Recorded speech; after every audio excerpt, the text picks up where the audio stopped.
Link Espírito Santo de volta e agora a gente vai falar sobre as cidades inteligentes. O que parece cena de filme de ficção já é realidade mundo afora. As cidades inteligentes, elas já existem e são tema de um evento aqui da Vale que acontece aqui em Vitória, o Voz, vários olhares singulares. Para falar sobre esse assunto, a gente conversa agora com o arquiteto Caio Vassão, que está na cidade para participar do evento.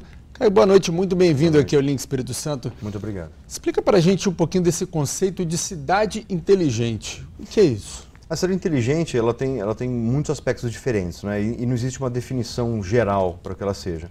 Mas basicamente é uma cidade que utiliza a tecnologia digital para integrar melhor os serviços que são disponibilizados à população, permitir um melhor monitoramento do meio urbano e dos sistemas que estão integrados já pelo poder público e ela opera num grau de eficiência muito maior do que a cidade tradicional. Na prática, o que a gente pode citar como exemplo?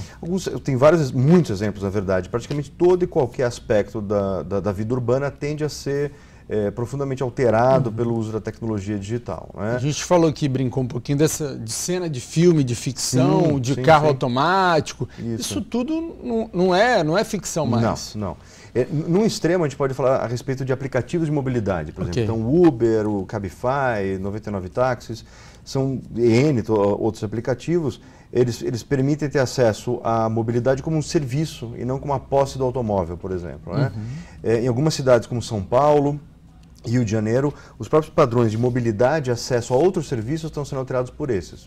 Por exemplo, um jovem que queira ficar mais tarde, depois do horário que o metrô fechou em São Paulo, que ele fecha em torno da meia-noite, ele pode ficar num evento, numa balada, digamos assim, e ele pode voltar depois chamando o aplicativo. Inclusive para regiões distantes, utilizando aplicativos que permitem descontos, etc. Isso num extremo, né? Os aplicativos é uma coisa interessante no extremo do que pode ser oferecido. No outro extremo, quando o poder público se articula para integrar melhor todas as suas fontes de informação e seus meios de acesso à gestão. Por exemplo, a Vitória tem uma central de monitoramento e controle da cidade, assim como o Rio de Janeiro e outras cidades do mundo têm essas centrais, que permitem uma relação entre o poder público e o meio urbano muito mais eficiente, acelerada em caso de crise, em caso de necessidade de atendimento acelerado.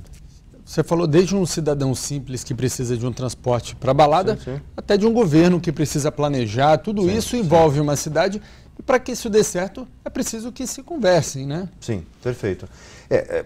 A oportunidade também que a cidade inteligente levanta é a possibilidade de a gente trabalhar de maneira muito mais integrada no diálogo público. Então, historicamente a gente vê muitos problemas urbanos que emergiram de uma dificuldade de articular o diálogo coletivo. Então, a população acaba tendo acesso a serviços públicos e a um ambiente urbano de baixa qualidade porque o diálogo não aconteceu e ela não pôde expressar as suas necessidades, né? Nem saberia como.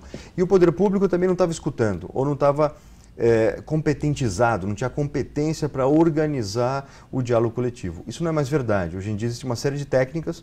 Eu mesmo trabalho com uma técnica chamada Meta Design, que é uma abordagem de projeto para organizar o diálogo coletivo, para gerar percepções compartilhadas de como a cidade deve ser planejada. Você acha que o Brasil está pronto para fazer esse tipo de diálogo e levar isso à frente? Na verdade, isso é uma coisa interessante, o Brasil pode estar, entre aspas, atrasado em muitas coisas, mas no diálogo coletivo o Brasil tem talento natural para isso, digamos assim. Em toda e qualquer forma de diálogo coletivo, o brasileiro se destaca.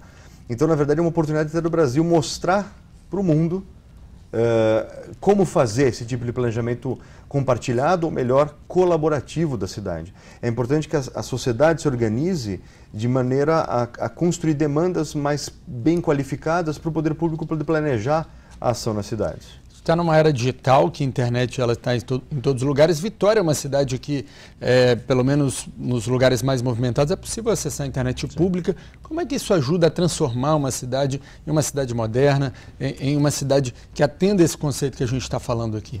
É muito importante que a chamada conectividade, né? A conectividade é o acesso à conexão digital e à banda larga para poder usufruir serviços, né? A conectividade é uma ferramenta que deixa de ser vista como um serviço adicional à infraestrutura urbana para ser vista como um aspecto fundamental do exercício da própria cidadania. Então, se um serviço público ele é disponível apenas via um dispositivo móvel, né, um celular, a conectividade tem que existir para poder que o serviço seja usufruído. Por um lado. Por outro lado, existe um conceito em emergência, e o Brasil está terminando o seu plano para esse conceito, chamado Internet das Coisas. Internet of Things, no inglês, que a sigla é muito conhecida, chamada de IoT, né? Internet das Coisas. E o que é a Internet das Coisas? É que todo e qualquer dispositivo será visto como um computador móvel. Então, peças de vestuário, uma roupa, uma camisa, tende a ter no futuro, muitos já têm, um microcomputador instalado que é chamado identificador de radiofrequência.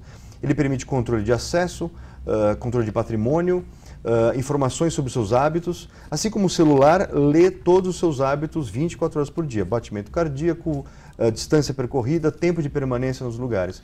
Esse volume de informação precisa estar conectado para gerar valor compartilhado, por um lado. Por outro lado, é importante que a população saiba que essa informação está em uso e ela consinta ou negue o uso daquela informação. Ou, melhor do que isso, aproveite. Ela aproveite e ela seja capaz de articular publicamente como aquela informação é utilizada. Uma série de transformações que tem tudo para revolucionar a vida da cidade, né, como a gente conhece. E o senhor veio participar de um evento que vai discutir isso.